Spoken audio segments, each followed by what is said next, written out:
Chapter 23. Lucy's Orders. "Would you please be quiet?"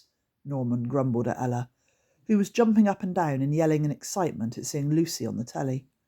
"Lucy's there, Norm. She's on the news. I told you so. I told you so," she sang, dancing in circles. "Yes, but we have to listen to what she's saying." He grabbed the remote control and turned up the volume. "I have found the grown-ups," announced Lucy, "and I need your help getting them back." Ella and Norman gasped. "Quickly, where's the megaphone?" said Norman, searching the room, and then running into the kitchen to keep looking. Triumphantly, he pulled the megaphone Lucy had confiscated out of the fridge. He ran into the street, placed the now freezing cold megaphone to his mouth, and pressed the button. "Children of Whiffington!" His voice echoed around the houses as little heads poked out of windows and over fences. "Lucy is on TV! Our parents have been found!" There was a slight pause. Then a tremendous clatter arose in Clutter Avenue as every child stampeded to Lucy's house. They burst through her front door and gathered in front of her TV to hear Lucy's announcements together. "It's Mama and Papa!" Ella cried as Norman came running back into Lucy's living room, squeezing past the crowd of children sitting on children that now filled it. "There they are, in the crowd behind Lucy," Ella said, pointing. Norman recognised them instantly. They wore matching silk pyjamas with their initials sewn onto the pockets, and Ella's father had an enormous mare's hat perched on his head. "And that's my dad!" gasped Norman, spotting his father. He was pretty easy to see too, as he was wearing his full scout leader uniform and looked like an oversized, bold version of Norman. One by one, all the children pointed out their mums and dads, nans and granddads. They were even excited to see their teachers. "There's not much time to explain. You're just going to have to trust me, from one kid to another. I need you to do something. Something no child wants to do," Lucy said into the microphone. Her voice rang out of the TV like a beacon of hope, like a true leader about to ask the impossible of her followers. "Okay, so I'll admit it. We've had fun without the grown-ups. We've stayed up late, eaten all the junk food our bodies desired, and even watched movies rated higher than PG. But it's time we faced reality. Look at the town. Look at yourselves." Lucy paused, but the kids of Whiffington didn't need to look. They knew where Lucy was going with this. They knew she was right. "It's a mess. We're a mess. It's time to get the grown-ups back." There was a burst of applause from inside the packed Dunstan living room as the children suddenly realised how much they missed their grown-ups, how much they needed them. "Here's how we're going to do it," Lucy said. "I need you to do something. You won't enjoy it, but it has to be done.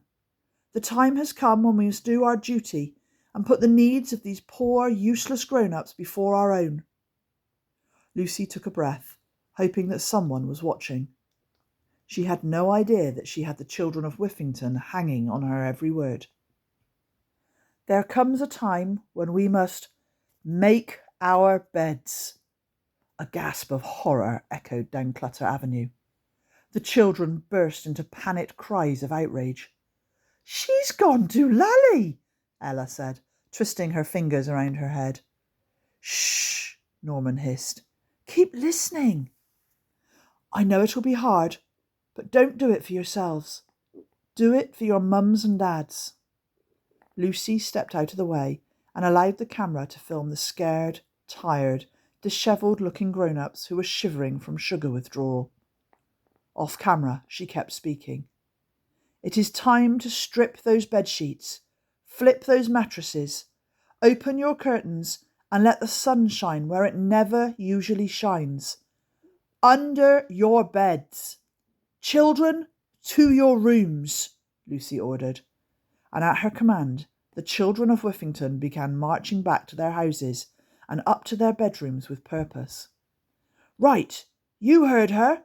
Norman said, as he and Ella scrambled back upstairs and burst into Lucy's bedroom. "Normellatron! Assemble!" he boomed. "What? Never mind. Quickly, take off the pillows," he said, as he pulled back the duvet and ripped off the sheets. "And open the curtains," he added. "The curtains? Why?" "Lucy said to let the sun shine where it never usually shines, under the bed, and that's exactly what we're going to do." Norman lifted up the mattress and rested it against the wall, as Ella pulled the curtains back, allowing the morning sunlight to flood the room with its warmth. They both stood side by side, staring through the bed slats at the floorboards beneath. Floorboards that were usually kept in darkness, hidden in shadow. Now they were exposed to the sunlight. All at once, Norman and Ella could see what they were hiding. The solid wooden floor beneath the bed bubbled and hissed like a witch's cauldron as the sunlight was shone directly onto it. "Norman, look!" Ella said, noticing something out of the window. From Lucy's bedroom they could see curtains opening in the bedrooms of every house across Whiffington. And, as sunlight flooded in through the windows, a strange crumbling sound started coming from the floor. They both jumped back from the unmade bed and saw the strangest thing ever. The floorboards began to shift and wobble, and then they started swirling. What had once been solid wood was now a twirling whirlpool into another world. "Do you think this is happening in all the other bedrooms in Whiffington?" asked Ella. "I don't know, but I do know we're going to need some help," Norman said. "Help with what?" "This is a rescue mission now, and we're the only ones who know about the Creakers. It's me and you in charge," he said. "Normellatron?" Ella asked. "Exactly," Norman nodded.